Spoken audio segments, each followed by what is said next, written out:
This is the buzz for uploading reptilian shapeshifter movies to YouTube. Direct overhead, LAPD when I came in the park. Your taxes for Los Angeles Police Department vehicles to psychological warfare to have helicopters fly over my head in various situations. That was a direct overhead. See where I'm standing? You saw he was flying right overhead. Direct overhead for uploading reptilian shapeshifter movies to YouTube. And I remember, I'll swear on a stack of Bibles, I remember a lizard man in that office. I can tell you with going back and forth from being homeless to living on the street, being homeless, living on the street, that you feel a lot more secure when you have a home. Because see, when you're homeless, living in your vehicle, your ass is hanging out to dry. I mean, because all it takes is one little mistake and you could really be hurt bad, literally bumming.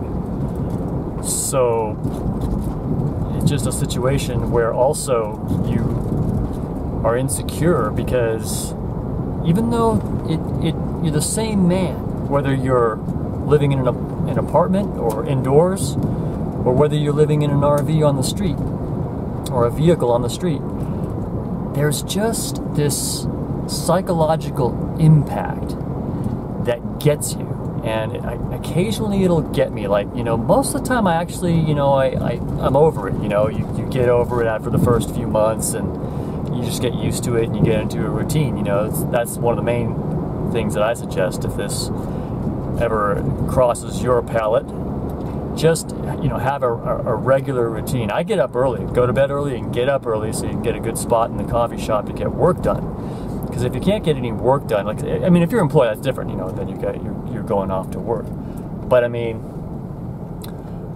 if not, then, you know, stay busy. And especially if you're like me, your work is for the Lord, then, you know, you want to be someone who is not slacking. Because I have a problem with slacking all my life. I'm too leisurely. So in addition to being a targeted individual, you get this insecurity when your ass is hanging out to dry because one little mistake and you're really out of luck. You could lose all your stuff. And plus it just, you know, you see all the other people living indoors, and so what you get is paranoia. Yeah, I can actually at this point judge, because I think I've noticed that I'm not that much different from other human beings. If I make an observation of myself, I can say, okay, you will get paranoia in this situation, and be fairly accurate. Because what happens is you just, now and again, you know, most of the time you're not thinking about it, but now and again, especially like if you're where I hang out in a higher end area of Calabasas in the Commons, you know, because I grew up there, but now I can't even park my RV there, let alone afford any house there. I'm so far away from being able to afford a home in Calabasas that it's not even funny. But I can't even park my RV there because it's illegal to park any RV on the street unless you have a permit, but the only way you can have a permit is if you have a house. And probably not going to work to knock on someone's door and say, hey man, can I get a permit to park my crappy RV in your neighborhood? It's just ain't going to work. So it's pretty wild, but it just, now and again, like all of a sudden you just, when somebody, you know, like somebody like walks around you, you just imagine like, oh wait, maybe that guy, that person knows I'm you know, a homeless F-up, you know, or, you know, somehow everyone's found out. I mean, it's, you know, people know. It's like you're gonna, you know, in a lot of situations, I think they don't know. Like, probably, I don't know, in a lot of places I mean, you know, who knows? I mean, generally they're not gonna say anything. People aren't gonna say anything.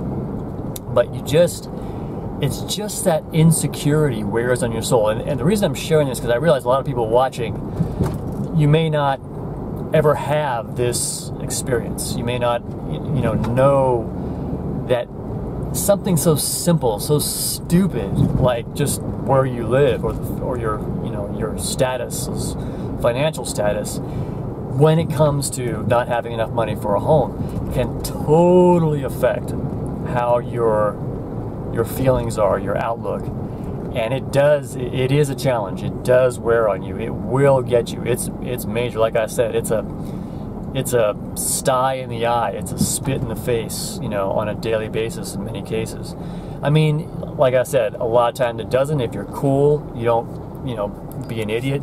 But I think what happens to a lot of people, and this is what the targeters, gang stalkers, psychological warfare people know, is that when you're poor on the edge like that, because they'll squeeze you financially, and a lot of these people that are targets are also homeless. They lose their finances and they end up on the street.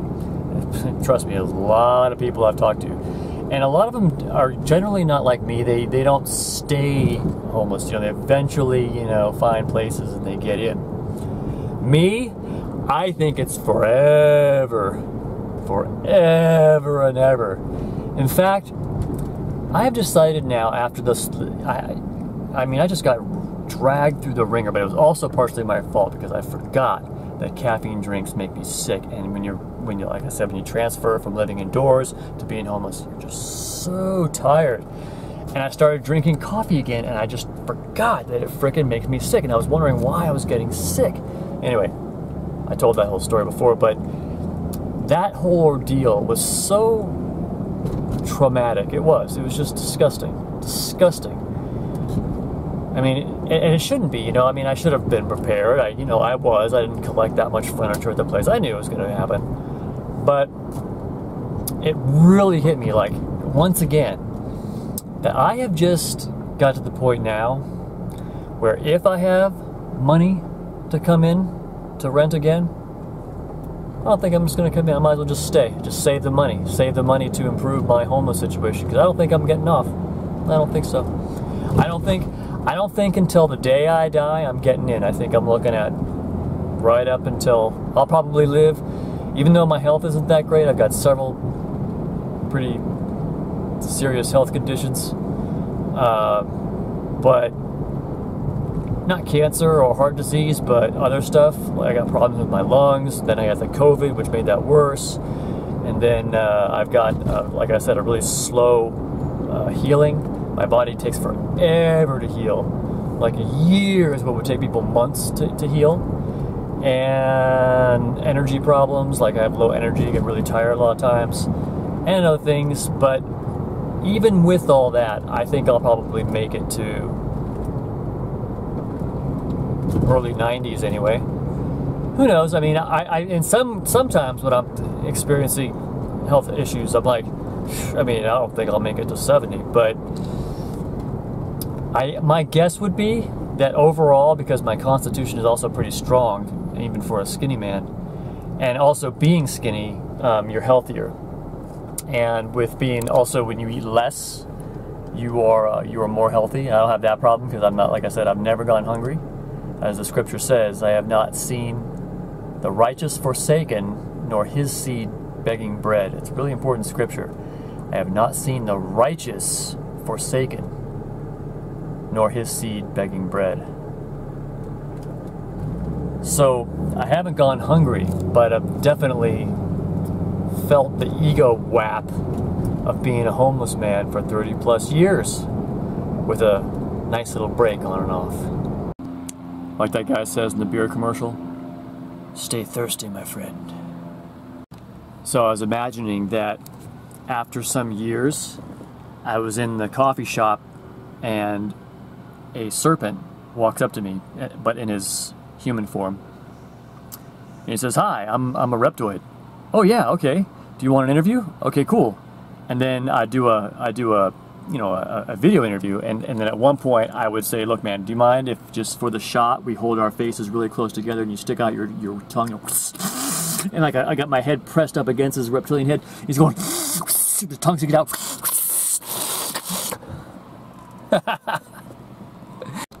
So here I was drawing these little figures of women here. My idea was to have like 3 or 4 hot anime chicks, and then some kind of futuristic cool vehicle in the back, but I'll probably maybe draw the chicks separately and then draw the ship separately. Maybe I'll do it all on the same page, but this is like my pre-notes page, so that's what I'm doing with this. Now, I wouldn't say that being homeless is no fun. There are some fun things about it. For instance, just the challenge of surviving, the satisfaction of knowing that all these other suckers are paying rent and you're not. I mean, you know, there's a few things about it. And also, struggling is great. You know, it's like that stay thirsty that I was just saying is like when you're hungry, when you're living on the edge, there's something great about that. I think it motivates us in ways that other things can't. So I do get my detractors, as you know. In fact, a lot of people just come out screaming at me. And one guy bothered to email me just recently, and he said, "I hate you so much. You have this oversized ego." He says, "As a person with a genius IQ, it's so frustrating because you're just a babbler. And I wish you would shut up and go into obscurity." Now, of course, it does hurt your feelings a little bit, but, you know, I just look at it and laugh because it's kind of interesting. For his genius IQ, he apparently can't stop watching. So, apparently it didn't. The genius IQ didn't help him to realize just if there's somebody you don't like, just stop watching them. So you're wasting your time listening to a babbler from Babylon. So why was I homeless? Well, my explanation is that I was cursed of the Lord to be so. And it is a curse. But if you don't buy that, you might take a more conventional explanation, which is that I don't like working. And businesses seemed corrupt, or maybe too hard. But I mean, I think if it wasn't that I thought that businesses were corrupt, like every single business that you can get into is some form of corruption, standing on the backs of the poor, or something else that you just don't want to be doing if you want your soul intact. I would have done it. I would have worked as hard as it took to just scrape it up and pull something together. But then again, maybe there was nothing that I wanted to do enough to go through all that trouble. But to me, that would be less work than being homeless. Because I mean, being homeless it's a full-time job practically. There's all kinds of stuff that you have to do just to survive. And like I said, it's really almost impossible, especially here in LA. I mean, they kick you out of every place. You get vandalized, spit on, hated in every place. Right now, I have a place that's gold, but I mean, I'm hated on all sides. The guy across the street hates me, hates my guts. His kids hate me. The people across the sidewalk from me on the other side hate me, and I mean really hate me, visibly hate me. But that place is like gold compared to other places where I could even park it because of the vandalism problem and people breaking in, and so and you know, also being kicked out right away. I mean, there are places I've parked where like right away people have just started throwing stuff at my car, like you all of a sudden you hear clank clank clank, you know, whoop, this didn't work. And so it's a nightmare. And then other people leave notes on your car, and you know, like, you know, just wives that are pissed off if there's any sort of, you know, homeless looking vehicle parked anywhere near their home. It's understandable, I understand, but it's a tough thing to deal with. And then, see, I think like the stealth vans, I think that's a very good idea. You say, why don't I do that? Well, I was thinking about it. I was also thinking of buying like a big RV, but those, I test drove one, and it's hairy. It's hairy to drive, and plus they're not as reliable, and plus with me, all the time, I have just like no money. So if I get a repair, which you're going to get a lot more repairs to something, you know, with an American engine and transmission, I'm just totally out of luck. So what I have is ideal now. But not as ideal in many ways as if I had a stealth vehicle. But here's the problem with like a stealth vehicle. Anything that's like a van that you're going to get, these are cool. I'm not knocking them. These are great. I mean, they have, you know, everything you need, you know, but you can't stand up while you cook. You can't stand up while you dress. In my RV, I can do both. I can stand up and cook, and I can stand up while I'm getting dressed. And there's other advantages to being able to stand up and walk back and forth in the hall. Whereas with, you know, and also there's a lot more headroom. So yeah, I mean, it's definitely a thought. And I actually, if I was going to recommend, like if you're hitting the street, I would say if you can, if you don't like something a little bit bigger like what I've got, it's that's the ability to just park it anywhere is huge.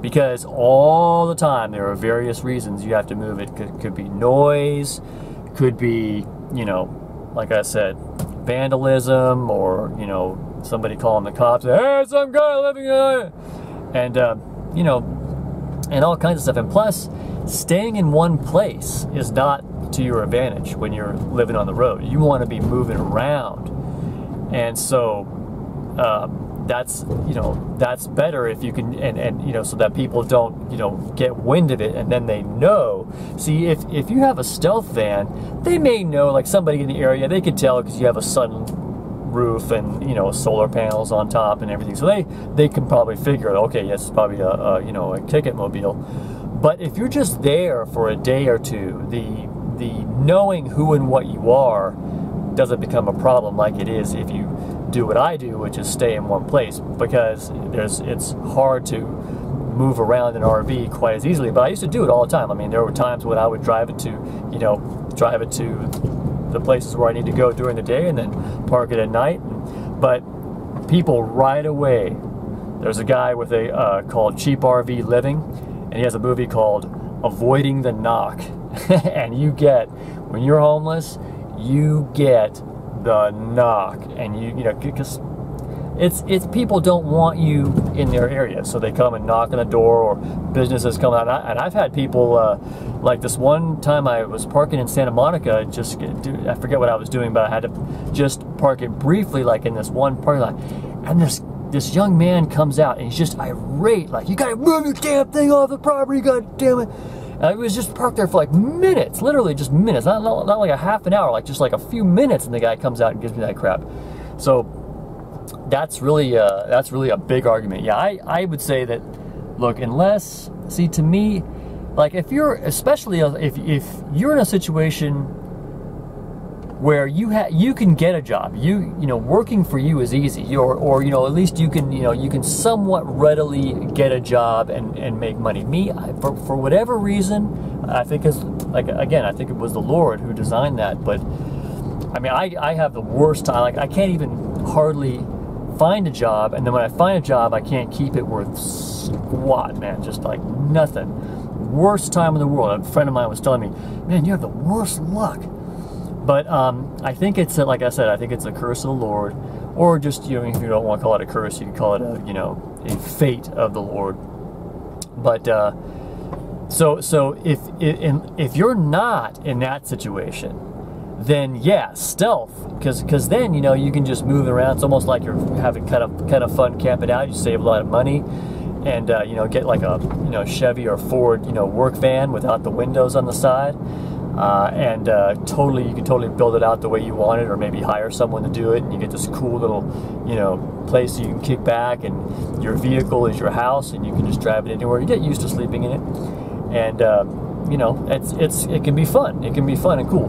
But if you're in a situation where you are forced to do it because of, you know, whatever, you have a disability or something else, and you need to live on the road, then something a little bigger and more comfortable, like a Toyota RV, like what I have, is a lot better. Because also, one of the problems with again, the stealth van is that tends not to be, unless you have like one of these longer or bigger vans, there tends not to be a place to hang your shirts. Now, it's wearing a nice shirt like this is an easy way to avoid being disrespected.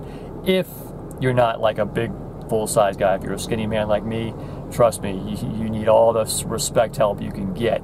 But if you have other factors where, you know, people either know you're homeless, you come in the same place a lot, or, you know, there's a respect issue, then yeah, I mean, just like you can wear almost any old jeans you want, but if you're wearing a t-shirt, you can be disrespected. But if you're wearing a nicer shirt like this, people tend to think, oh, well, at least, you know, he's somewhat classy. You know, maybe he doesn't have a lot of money, but at least somewhat respectable, you know, button-down shirt.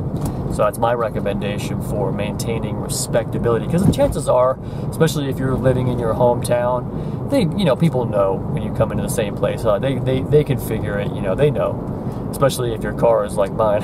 Take one look at your car and go, But if you think you can park your RV somewhere where you're not going to have a problem, I would say you're going to live a lot better in an RV, because it's just more cramped, you know, in a small vehicle. And then, as you see with me, I have a separate vehicle which you can drive to get around if you just want to be local. But in some ways, if you just have a stealth vehicle and that's your only vehicle, you're a lot more free, because you can just take off and go where you want. So it's a trade-off. But I kind of like a little bit more interior room for my home and having a place to come home to. Now, as I said, it's really not ideal. For the most part, I would recommend going with a stealth van. But so they call it stealth because then, you know, it's people that can't see, you know, that, or see right away at least, that it's a guy kicking in his vehicle. But ooh, look. Dun, dun, dun, dun, dun, dun, dun, dun, dun, dun, dun, dun, dun, dun. He wants people to know that he's on the in club. That's how he got his money to buy the Mercedes.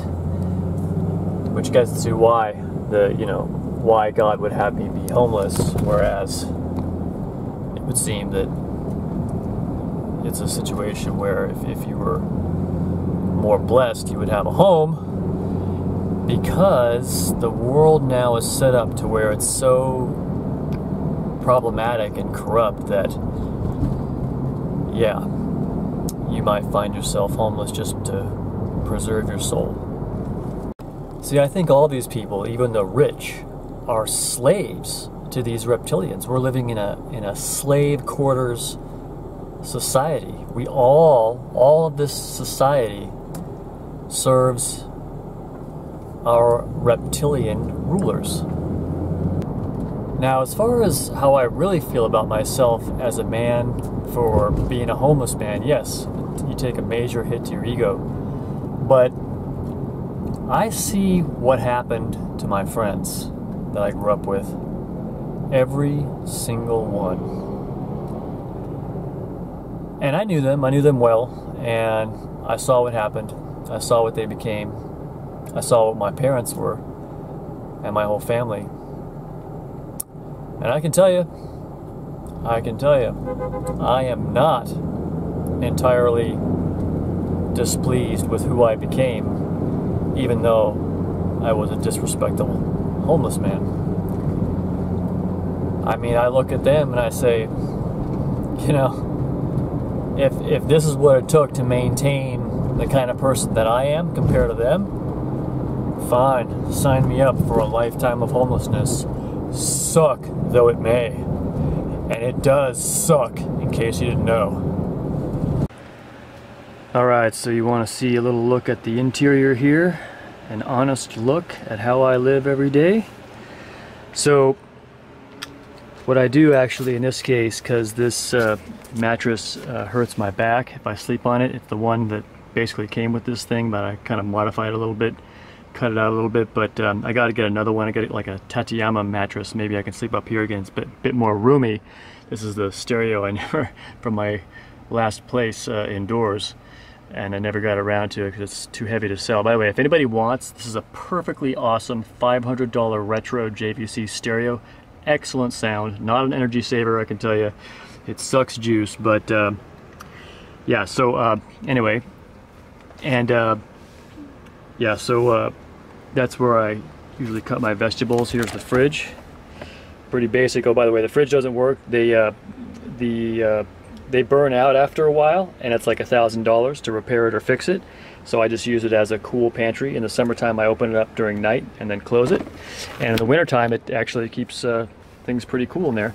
But I can't have butter, unfortunately. I can't have butter. I can have eggs, but I can't buy too many of them. Anyway, here's my nasty ass stove. So what I do, you may be wondering, why do I use this thing? Well, the reason I do is because the filling up the tanks here is a pain in the ass, because it's on the side, and it's a side loading tank, which means it loads a lot more. Ooh, we're getting a buzz. They want to make sure I'm not lonely. Anyway, not going to see anything out of there. Yeah, so what I do when it gets too nasty here, I just change out the tin foil here. As you can see, I fry a lot with olive oil and onions, because what I do is I fry up tuna and I use olive oil, and then I got my potatoes here, and in here generally I have my salad, which as you can see here I'm going to have for lunch. And these are lemons that I have, but my dear Anna taught me how to have lemon tea, because all other teas. And by the way, if anybody likes green tea and they want some green tea, I have all this. I have huge bags and bags and bags of this stuff. I don't think anybody's going to want it. Not this stuff, because it's like individual wrap, but I've got like these Starbucks ones, and this is really good tea, and I have huge bags full of these. Like this isn't the only one, there's more in here.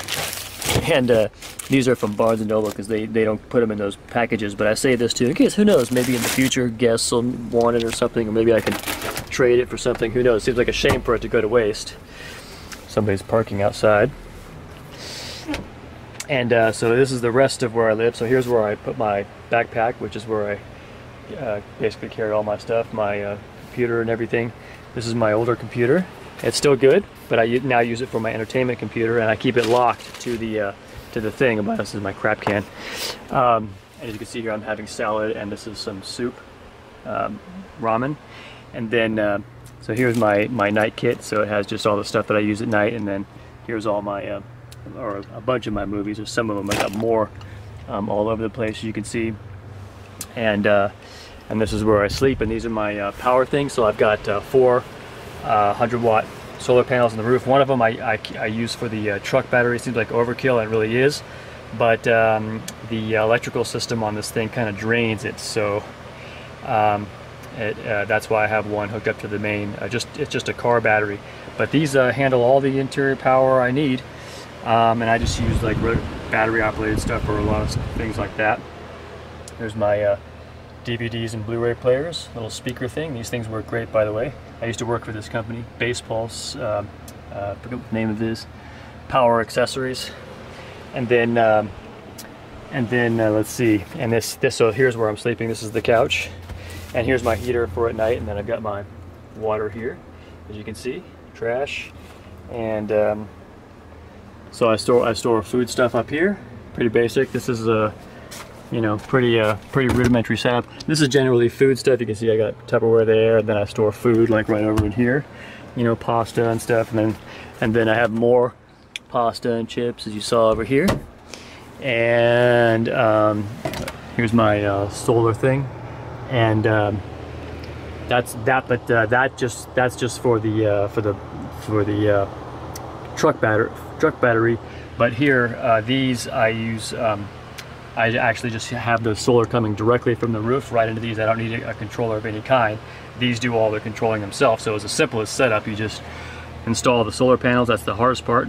Bring down the line, just plug it right into the back of these. And finally, boy, when you live on the road, you don't know how much you appreciate these things. They finally have a battery-operated lighted clock, so I can see it at any time during the night. Cost you $40, but hey, it's great. And so here's the book I got from my Anna. She bought me this book. And then let's see. So this is how I go to the bathroom. So I can actually take a dump in this. What I do is I put this toilet seat on top of it. You can see there's some hair in there from when I gave myself a last haircut. And I've been mostly going out to Starbucks in the morning, which is mostly when I have to do that. But and then, as you can see here, these are pee bottles. So they're all kind of nasty, but because they get nasty after a while. But that's how I handle taking a piss. And then I just take this bag on you know, usually once a week or maybe every other week, depending on how much I'm here. And I just run it up to the local park bathroom, and then I dump them out, throw them in the back of the car again, and bring it back, and that's how I do it. And here's my toilet paper supply and plastic bags. A lot of times during the winter is a lot easier in many ways for me. Even though actually I prefer summer because I hate the cold. I'm really, as you can see, I'm like super skinny, and I just get I don't know if that's it. Maybe I have low blood pressure or something like that, or I don't know what it is, but I just hate the cold. But in a lot of ways I love winter better because first of all, it's much more relaxed. I can stay in here a little bit longer. Sometimes I can sleep in, especially if I'm up late doing something, and that's really nice. But during summer it's so hot, if I literally take too long, it'll be like a baking oven in here. And plus, Satan made sure I was comfortable in this new place by having Screamababy move in. So you may have been following my channel. Satan sets up a some child that he'll actually control to be screaming bloody murder in a very unusual way. But I finally figured it out. It's absolutely, you may think it's like paranoia. It's Satan. No, it is Satan. He's doing it to me, and he has some child just starts screaming its head off. Happened in the condo over there. It's happened to me many other times. Yeah, really weird. Anyway, but I use this black felt. Reminds me, I gotta straighten this out on the outside. But yeah, it probably looks a little bit creepy, like the Night Flyer, as I was mentioning, that vampire movie. The Night Flyer, you go, whoa!